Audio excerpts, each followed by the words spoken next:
जय श्री राम दोस्तों। आपने मुकेश मिल जो कि मुंबई में है, भानगढ़ और कुलधरा, इनका नाम तो सुना होगा। आप सोच रहे होंगे कि मैं आपको इन हॉन्टेड पैलेस के नाम क्यों बता रहा हूँ। नहीं, अगर मैं आपसे कहूँ कि एक हॉन्टेड बीच भी है जहाँ पर एक आत्मा नहीं, दो आत्माएं नहीं, अनेक आत्माएं रात के समय तांडव करती है, तो आपको सुनकर कैसा लगेगा। ऐसा ही बताने जा रहा हूँ गुजरात का डूमस बीच, जो कि सूरत के अंदर है। मोस्ट हॉन्टेड बीच है। क्यों है मोस्ट हॉन्टेड बीच, ये भी बताऊंगा। परंतु उससे पहले मैं आपको बताना चाहता हूँ कि ये जो मोस्ट हॉन्टेड बीच की लिस्ट के अंदर आता है ना, ये ऐसे नहीं आता। यहाँ पर रात के समय अनेक भूत, आत्माएं, चुड़ैलें तांडव करती है, क्योंकि कहा जाता है कि कई सालों पहले यहाँ पर हिंदुओं का शमशान घाट हुआ करता था। और यहाँ पर जो मिट्टी है वो काली मिट्टी है। क्यों? क्योंकि मिट्टी काली होने का कारण यही है कि यहाँ पर लाशों को जो जलाया जाता था ना, उनकी राख से ये मिट्टी काली हो गई है। इसी के कारण ये मोस्ट हॉन्टेड की लिस्ट में आता है। मैंने कई विकिपीडिया के अंदर कई घटनाएं देखी, परंतु मेरे को ऐसा लगा कि ये कोई रियल नहीं है। परंतु फिर एक लड़के ने मेरे को कहानी बताई जो उसके साथ घटी थी। वो कहानी जानी ना मैंने, उसके बाद मेरे रोंगटे खड़े हो गए। वो कहानी मैं आपको बताऊंगा।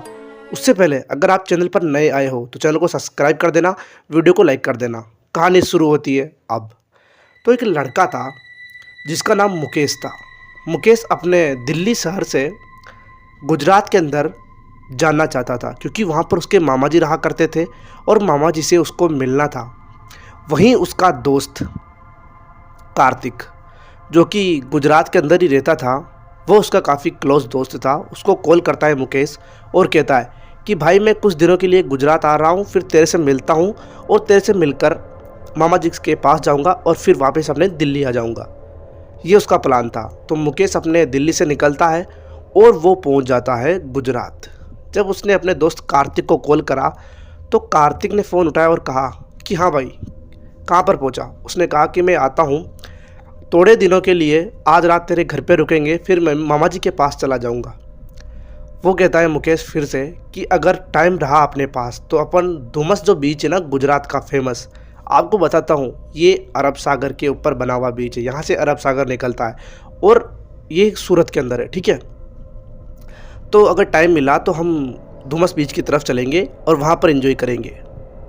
तो फिर कार्तिक कहता है कि ठीक है, मैं डूमस बीच की तरफ ही हूँ और डूमस बीच के यहाँ पर ही हूँ, तो तू यहाँ पर आ जाना, हम यहाँ पर थोड़ी देर घूमेंगे फिर घर चलेंगे, ठीक है। अब कार्तिक जो था उसको करीब 8 बजे तक इंतज़ार करा, परंतु अभी तक मुकेश वहाँ पर नहीं आया, डूमस बीच के ऊपर नहीं आया। कार्तिक को लगा यार 8 से 9 बज गए हैं, शायद वो नहीं आएगा, एक काम करता हूँ घर पे जाता हूँ। तो वहाँ से उठकर वो इधर आने लगता है अपने घर की तरफ। तभी उसको सामने से मुकेश दिखाई देता है। वो मुकेश से कहता है कि भाई यार अब क्या करेंगे, अब चलते हैं यहाँ से। तो मुकेश कहता है अरे नहीं यार, वो क्या है, मैं तेरे से क्षमा मांगना चाहता हूँ और मैं पहले मामा जी के पास चला गया, अब 2-3 रातें तुम्हारे घर पर ही रहूँगा, चिंता मत कर, काफ़ी इन्जॉय करेंगे, अब चलते हैं बीच की तरफ। कार्तिक कहता है तो एक काम कर, अपनी नज़रें चारों तरफ मोड़ कर देख। यहाँ पर दिन के टाइम अनेक टूरिस्ट घूमने आते हैं और यहाँ पर रात के टाइम घूमते तो हैं, परंतु वो कोई टूरिस्ट नहीं घूमते, यहाँ पर घूमती है भूत, चुड़ैलें, आत्माएं। मैं यहाँ पर नहीं रुकना चाहता, अपन दोनों भाई यहाँ से चलते हैं, सुबह आएंगे। तो फिर मुकेश कहता है अरे ये फालतू की बातों के ऊपर तू क्यों विश्वास करता है, चल कोई नहीं है यहाँ पर, और कोई नहीं है तो अच्छी बात है, अपन दोनों एंजॉय ज़्यादा करेंगे। वो कहता है नहीं भाई, यहाँ पर नंगा नाच होगा चुड़ैलों का, भूतों का। यहाँ पर बहुत सारी आत्माएं कुछ भी कर सकती है। यहाँ पर अनेक आत्माएं रात के टाइम भटकती है। उसके बाद मुकेश कहता है नहीं, अपन घूमने चलेंगे। फिर कार्तिक कहता है भाई देख, सीधी बात है, मैं जा रहा हूँ घर, अगर तेरे को चलना हो तो ठीक, वरना फिर तू तेरी इच्छा। तो फिर मुकेश कहता है मैं भी अपनी बात का पक्का हूँ, मैं यहीं पर रहूँगा, तू जा सकता है घर। तो वो घर चला जाता है कार्तिक, और घर जाने के बाद अब रात के 12 बज गए थे।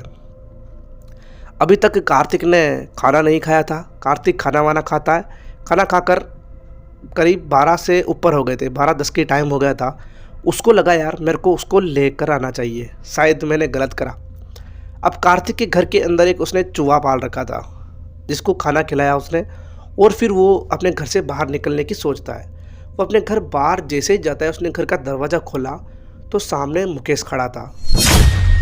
और मुकेश ऐसी हालत में था, बिल्कुल नॉर्मल हालत में नहीं था, वो ऐसी हालत में था जैसे कि उसने कोई शराब पी रखी हो, बिल्कुल वो जैसे कि कोई मुकेश हो ही नहीं। उसने कहा यार भाई मैं तेरे को लेने आ रहा था, तू वहाँ क्या कर रहा था, इतने रात तक तूने वहाँ पर क्या करा? मुकेश ने कोई भी जवाब नहीं दिया। उसके बाद मुकेश अंदर आता है और सीधा कार्तिक के रूम में जाता है। कार्तिक के रूम में जाने के बाद वो कार्तिक के बेड पर सो जाता है। कार्तिक को लगा कि शायद थक गया है, एक काम करता हूँ सो जाता हूँ, मैं भी इसको भी सोने देता हूँ। वो सो जाता है, कार्तिक भी और मुकेश भी। अब रात के करीब 3:30 बजे थे। एकदम से कार्तिक की नींद खुलती है और कार्तिक देखता है कि मुकेश उसके बेड पर सो रहा है। कार्तिक पानी पीने के लिए उठा है और किचन की तरफ गया है, और किचन की तरफ जाने के बाद वो वापस पानी पीकर आता है तो देखता है कि मुकेश उसके बेड पर बैठा हुआ है और अब वो हंस रहा था। बहुत डरावनी आवाज़ में हंस रहा था, जैसे कि कोई अजीब चीज़ देख ली हो उसने। उसके पास कार्तिक जाता है और कहता है पागल है क्या, पापा मम्मी नीचे है, वो जग जाएंगे, तो कैसे हरकतें कर रहा है, चुप हो जा। परंतु वो हंसे जा रहा था, हंसे जा रहा था। मुकेश ने एक बार भी उससे बात नहीं करी, वो बस हंसे जा रहा था। उसके बाद कार्तिक उठता है और अपने रूम की लाइट बंद कर देता है। जैसे लाइट बंद करके वो बेड की तरफ आता है और वो देखता है कि मुकेश के मुंह से खून निकल रहा है। खून की बूंदें गिर रही है मुकेश के मुंह से। कार्तिक कहता है भाई तेरी जीभ को क्या हुआ, तेरे मुंह से खून कैसे निकल रहा है, क्या हुआ तेरे साथ, बता तो सही, तबीयत सब ठीक है ना? उसके बाद वापस कार्तिक उठता है और लाइट जलाता है अपने रूम की। लाइट जलाने के बाद वो देखता है तो उसके रोंगटे खड़े हो जाते हैं। वो देखता है कि मुकेश ने उसके घर का जो चूहा था ना, उसको अपने हाथ में पकड़ रखा था और उसकी जो गर्दन थी उसको मुंह से तोड़ दिया था। उसके मुंह से खून निकल रहा था, उसके गर्दन मुंह में थी और उसके हाथ में सिर्फ चूहे का धड़ था। ये देखकर मुकेश हंसे जा रहा था और बस हंसे जा रहा था। कार्तिक जोर से चिल्लाता है, उसकी आवाज़ सुनकर कार्तिक के मम्मी पापा ऊपर आ जाते हैं। ऊपर आने के बाद घर वाले कहते हैं कि ये क्या दोस्त है तेरा, पागल हो रहा है कि इसको क्या हो रहा है? कार्तिक कैसे करके बात को ठंडा करता है और उसको सुला देता है मुकेश को। मुकेश सो जाता है और जब सुबह होती है तो सुबह होते ही वो देखता है कि उसके चारों तरफ उसके घर वाले खड़े थे और वो ऐसा माहौल लग रहा था कि कुछ ना कुछ ऐसा करा है मुकेश ने जिसकी वजह से सब नाराज़ है। तो वो उठता है, वो कहता है कि इतने अजीब तरीके से लोग मेरे को क्यों घूर रहे हैं, मैंने करा क्या है? मुकेश के जो अंकल थे यानी कि कार्तिक के अंकल, कार्तिक के मम्मी पापा, वो कहते हैं कि तुम यहाँ से जाओ, बस यहीं तक था, तुम यहाँ से जाओ। वो कहता है कि यार मैंने करा क्या है? कैसे करके शाम हो जाती है। शाम होने के बाद उसके घर वाले बस उसको वहाँ से निकालना चाहते थे कार्तिक के, क्योंकि यार वो अलग तरीके का आदमी हो गया था, वो बिल्कुल मुकेश नहीं था। वो वहाँ से निकालते हैं, शाम हो जाती है। वो कहता है कि ठीक है यार जाता हूँ मैं, तो वहाँ से अपना बैग लेता है और जाने लगता है। वो घर की सीढ़ियों पे पहुँचा ही था कि एकदम से उसके पीछे कार्तिक दौड़ता हुआ आता है और पूछता है कि भाई बिल्कुल सच सच बताना, तेरे साथ रात बीच पर क्या हुआ? उसने कहा मेरे साथ कुछ भी नहीं हुआ यार, बस नॉर्मल था। नहीं तू बिल्कुल सच बता। कार्तिक कहता है ऐसा कि तेरे साथ क्या हुआ, तो कौन कौन तुम वहाँ पर गए थे? तो फिर मुकेश कहता है कि मैं वहाँ पर अकेला नहीं गया। कार्तिक कहता है फिर एक महिला थी जिसकी मैंने मदद करी। कार्तिक कहता है घटना सही से बता, कौन सी महिला, क्या महिला? वो कहता है कि जब मैं बीच की तरफ जा रहा था तभी मुझे किसी के एकदम से रोने की आवाज़ आती है, और जब मैं रोने की आवाज़ को पीछा करते करते वहाँ पर पहुँचा तो वहाँ पर एक झोपड़ी थी, और झोपड़ी के जब वहाँ पर पहुँचा तो एक महिला रो रही थी। मैंने कहा कि आप क्यों रो रहे हो?